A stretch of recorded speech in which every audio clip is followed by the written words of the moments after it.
ये नियोजन नीति पहली बार रद्द हुई है, ऐसी बात नहीं है। यहाँ के मूलवासी आदिवासियों के हक में जो हम लोगों ने नियोजन नीति बनाया था उसको रद्द कर दिया गया। झारखंड का नियोजन नीति से दूसरे राज्य के नौजवानों के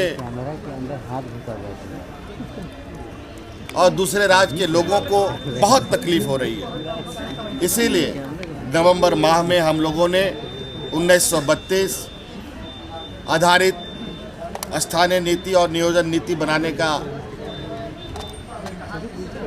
विधेयक पास किया था। ऐसा है मित्रों, आज यहाँ राजभवन के अंदर राज्यपाल महामहिम के साथ कौन है? भारतीय जनता पार्टी को छोड़कर सभी राजनीतिक दल का शिष्टमंडल यहाँ आकर के मिला। नीचे करो भाई, नीचे करो। JMM, Congress, RJD, CPM, AJSU वगैरह वगैरह सभी जितने सारे लेफ्ट पार्टीज यहाँ आए। और आने के पीछे का जो कारण है वो ये है कि विगत दिन आपने सुना कि माननीय उच्च न्यायालय के द्वारा राज्य के नियोजन नीति को रद्द कर दिया गया। और ये नियोजन नीति पहली बार रद्द हुई है, ऐसी बात नहीं है। पूर्व में कई बार नियोजन नीति उच्च न्यायालय के द्वारा रद्द किया गया है और बड़ा दुर्भाग्य है यहाँ के नौजवानों का, जहाँ आज ये थर्ड ग्रेड फोर्थ ग्रेड में भी रोजगार पाने में असफल हो रहे हैं। इसको लेकर यहाँ के मूलवासी आदिवासियों के हक में जो हम लोगों ने नियोजन नीति बनाया था उसको रद्द कर दिया गया। लेकिन हमें इस बात की अंदेशा था कि पूर्व के उदाहरण को ध्यान में रखकर हम लोग आगे बढ़ भी रहे थे। कुछ ऐसी शक्तियां हैं इस राज्य में जो एन केन प्रकार यहाँ के मूलवासी आदिवासियों के अधिकारों को छीनने का प्रयास कर रही है। और आपको सुनकर आश्चर्य होगा कि इस उच्च न्यायालय में जिन लोगों ने अपनी आपत्ति दर्ज कराई थी, लगभग 10 लोगों ने इसका शिकायतकर्ता बने, 20 लोग, और 20 लोगों में एक को छोड़कर बाकी सभी 19 लोग दूसरे राज्यों से वाकिफ रखते थे। और बड़ा दुर्भाग्य की बात है, झारखंड का नियोजन नीति से दूसरे राज्य के नौजवानों के और दूसरे राज्य के लोगों को बहुत तकलीफ हो रही है। इसीलिए नवंबर माह में हम लोगों ने 1932 आधारित स्थानीय नीति और नियोजन नीति बनाने का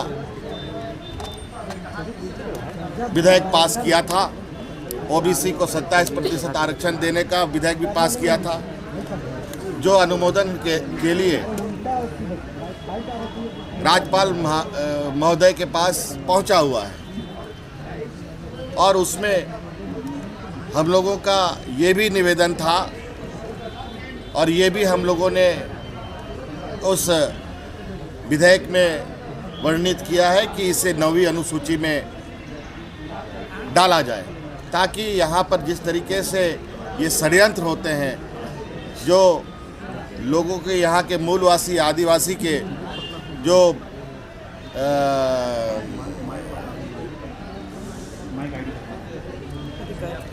अधिकार है उसको मिल पाए। आज उसी को जल्द से जल्द पारित करने के लिए हमने महामहिम से आग्रह किया, ताकि हम केंद्र सरकार के पास भी जा कर के इसको जल्द से जल्द 9वीं अनुसूची में शामिल कर इस राज्य को संरक्षित और इस राज्य के नौजवानों का भविष्य संरक्षित करने का काम हो सके। इसलिए आज इस संदर्भ में हम लोग यहाँ इनके पास ये आवेदन निवेदन करने के लिए पहुंचे थे। सर, आर्टिकल 17 का उल्लंघन करने की बात कही गई है। आर्टिकल 17 का उल्लंघन करने की बात कही गई है, नियोजन नीति को जो निरस्त किया गया है, तो आप लोग क्या ऐसी बातें करेंगे? कहीं कोई ऐसी नई बात नहीं है। हम लोगों ने कोई आर्टिकल का ये नहीं किया। और भी राज्यों में व्यवस्थाएं ऐसी हैं जहाँ थर्ड ग्रेड फोर्थ ग्रेड के लिए लोग वहाँ के बच्चों को सीधे तौर पर प्राप्त होता है। ये सिर्फ यहाँ पर कुछ ऐसी गिरोह सक्रिय हैं जो नहीं चाहते हैं यहाँ के मूलवासी आदिवासियों को रोजगार मिले, नौकरियाँ मिले। लेकिन अभी ये यहीं पर चीज़ें रुकेंगी नहीं और हम आश्वस्त करना चाहेंगे आप लोगों को, आप लोगों के माध्यम से राज्य के नौजवानों को। हमारा प्रयास है कि आपको आपका अधिकार मिले और जो नियुक्तियां हैं, नियुक्तियों को लेकर के यथाशीघ्र कोई अल्टरनेटिव रास्ता हम लोग निकालने का तैयारी करेंगे। और अभी इस नियोजन नीति को लेके लगभग 7 लाख से अधिक बच्चों ने आवेदन भरा था। आज वो बच्चे काफ़ी निराश और मायूस हैं और हमें इनकी चिंता है और निश्चित रूप से उनके प्रति पूरा सदन और हम सरकार गंभीर है और इनके लिए क्या हम वैकल्पिक तरीके से नियुक्ति प्रक्रिया प्रारंभ कर सकते हैं, इस पर बहुत जल्द हम लोग निर्णय लेंगे।